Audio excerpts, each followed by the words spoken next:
नमस्कार दोस्तों, जय श्री कृष्ण। राधे राधे। घड़ी को भूलकर भी इस दिशा में ना लगाएं, इससे फैलती है घर में नकारात्मकता। इसी के साथ हम जानेंगे दोस्तों, क्या आपको कैलेंडर कहाँ पर नहीं लगाना है, क्या गलती आपको नहीं करनी है, और साथ ही में आपको बताऊंगी कि अगर आपके घर में वास्तु दोष है तो कैसे आप जान सकते हैं और क्या उपाय कर सकते हैं जिससे कि वास्तु दोष दूर हो और आपके जीवन से परेशानियां खत्म हो। तो पूरी जानकारी के लिए इस वीडियो को अंत तक जरूर देखिएगा। नमस्कार दोस्तों, स्वागत है आप सभी का एक बार फिर से एस्ट्रो सच चैनल पर। दोस्तों, सच्ची श्रद्धा से कमेंट्स में जरूर लिखें हर हर महादेव, राधे राधे। तो दोस्तों, आप जानते हैं गुरुजी से कि वो क्या कहते हैं इसके बारे में। हेलो दोस्तों, मैं हूं मिस्टर गोलू कुमार। दोस्तों, हम सभी के घर में घड़ी का प्रयोग किया जाता है। घड़ी जो बीते समय और आने वाले समय के बारे में हमें सूचित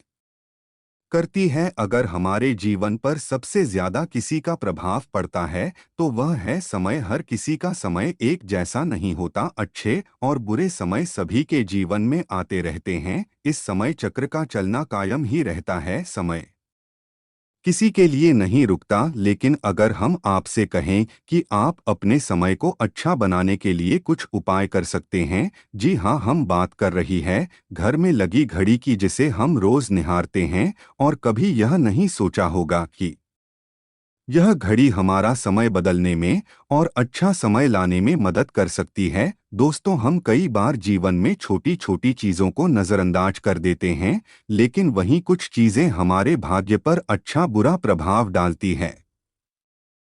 घड़ी की ही तरह घर में और भी कुछ चीजें हैं जो आपके वास्तु दोष का कारण बनती है और आपकी परेशानी की वजह बनती है। तो आइए पहले जान ले, क्या आपको अपने घर में वास्तु दोष के बारे में कैसे पता लगता है और किस तरह से आप बड़ी ही आसानी से इसे ठीक कर सकते हैं। दोस्तों, वास्तुशास्त्र के अनुसार किसी भी घर में वास्तुदोष होने से सुख शांति और पारिवारिक उन्नति में बाधा पैदा होती है। वास्तु दोष के कारण पनपने वाली नकारात्मक ऊर्जा से व्यक्ति के भाग्य पर बुरा प्रभाव पड़ता है।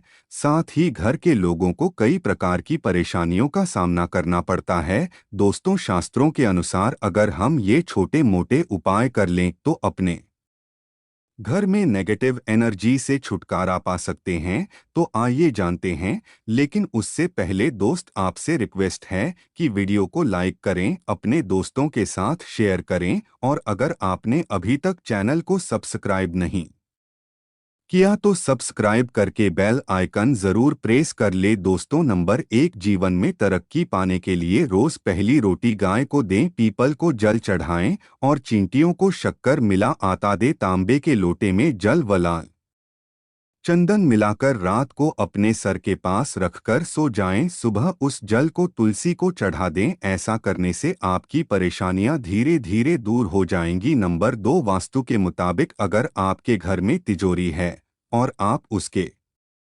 सामने शीशा लगा दे तो इससे धन में बरकत होती है। व्यापारी लोग अपने कैश बॉक्स के सामने शीशा लगाएं, इससे आपके ग्राहक बढ़ेंगे। दोस्तों, नंबर 3, झाड़ू पोछा कभी भी खुले में नहीं रखना चाहिए, इन्हें हमेशा छिपाकर रखना चाहिए और झाड़ू कभी भी रसोई में नहीं रखनी चाहिए। नंबर 4, शौचालय का दरवाज़ा हमेशा बंद होना चाहिए। माना जाता है कि घर की नकारात्मक ऊर्जा शौचालय में ही बात करती है। ऐसे में अगर शौचालय का दरवाज़ा खुला रहता है तो नकारात्मक ऊर्जा आपके घर में प्रवेश करती है। नंबर 5, घर में सुख शांति के लिए कपूर को घी में डुबाकर सुबह शाम जलाना चाहिए। इससे घर में वास्तुदोष भी कम होता है और रह रहे सदस्यों के जीवन की परेशानियां दूर होती है। दोस्तों, नंबर 6, दुर्घटना से बचने के लिए शाम को हनुमान चालीसा के बाद कपूर जरूर जलाना चाहिए। नंबर 7, घर में जिस जगह वास्तु दोष हो वहां कपूर की टिकिया रखें। खत्म हो जाने के बाद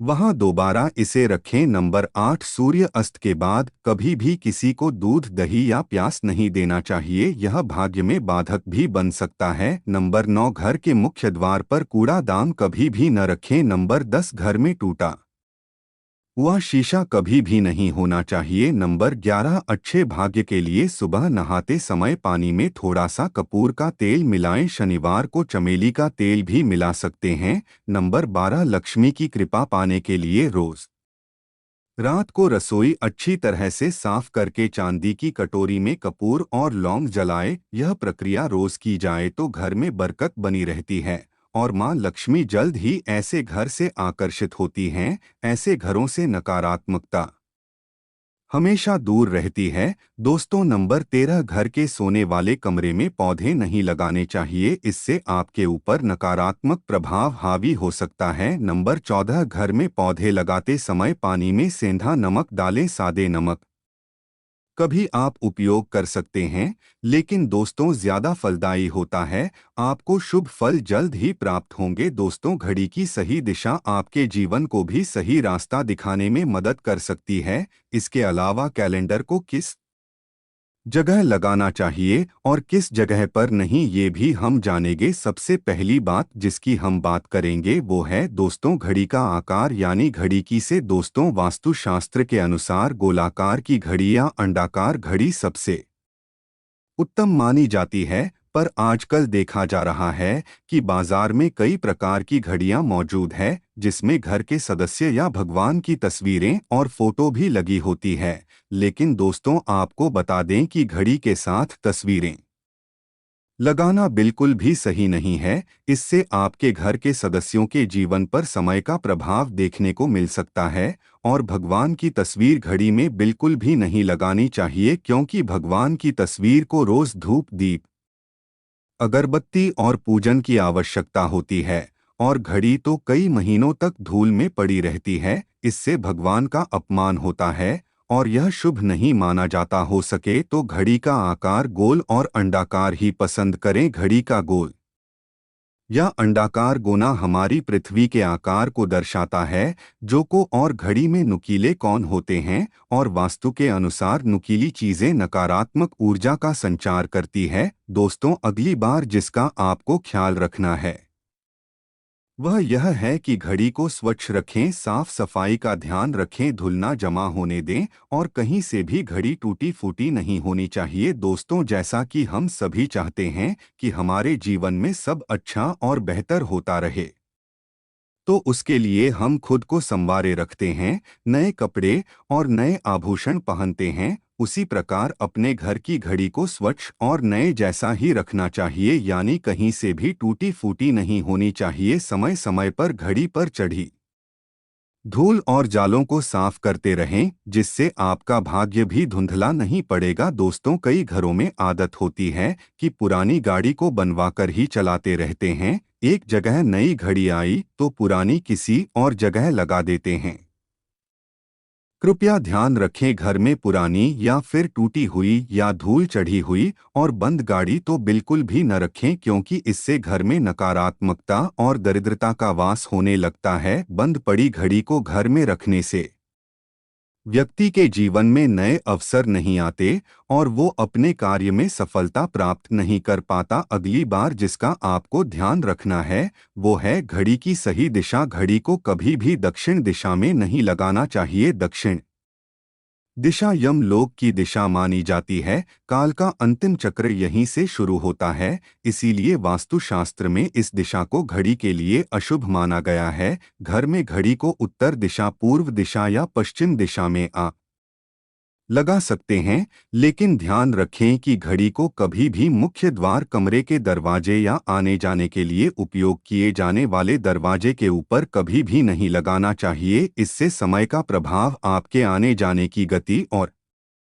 दिनचर्या पर पड़ सकता है। दोस्तों, घड़ी के साथ कैलेंडर का भी ध्यान रखें। जहां घड़ी समय का प्रतीक है तो वहीं कैलेंडर उससे जुड़ी तारीखों का लेखा जोखा बताता है। कैलेंडर को पूर्वी और उत्तरी दिशा की दीवार पर कभी भी नहीं लगाना चाहिए, यह इससे वास्तुदोष उत्पन्न होता है। और कृपया करके अपने घरों में नए कैलेंडर के साथ पुराना कैलेंडर कभी भी न लगाएं। दोस्तों, घड़ी और कैलेंडर दोनों ही आने वाले समय की सूचक है जो हमें आगे बढ़ने की प्रेरणा देते हैं। उन्हें समय के अनुसार ही लगाना चाहिए। इस बात का हमेशा ध्यान रखें कि घड़ी का समय हमेशा सही होना चाहिए। बहुत से लोगों की आदत होती है घड़ी का समय आगे या पीछे रखते हैं, तो यह गलती न करें। समय हमेशा सही रखें, इससे आपको कभी भी समय का कालचक्र और दुष्ट परिणाम प्राप्त नहीं होता। यह छोटा सा उपाय आप जरूर करके देखिए दोस्तों। छोटी छोटी बातें हैं